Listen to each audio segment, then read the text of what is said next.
Sajak, the longtime host of Wheel of Fortune, has announced his retirement. ABC's Andrew Dembert has the story. After 40 years and more than 7,000 shows, Pat Sajak is taking one last spin of the wheel. I'll do the wheel of final spin.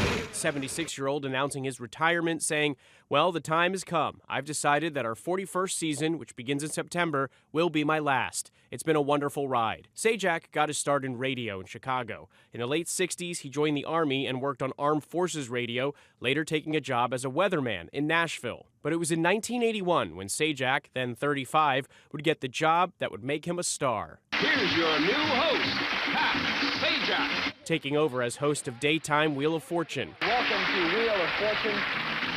Please do not adjust your sets at home. A year later, Vanna White joined as co-host. I am very excited and happy to be part of Wheel of Fortune. In 1983, the nighttime version of Wheel launched, and over the next 40 years, Pat and Vanna were crowned TV royalty. He was kind of a little bit of an everyman. He was funny. He was quick.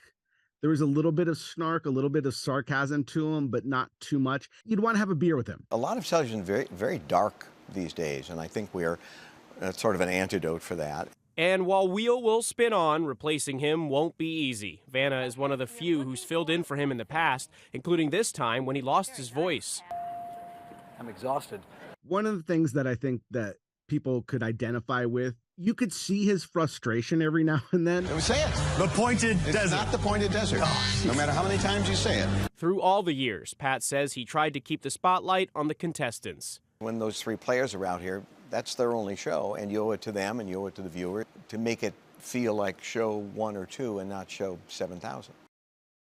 Pat isn't going too far. He's staying on as a consultant for the show after next season. Andrew Dembert, ABC News, New York.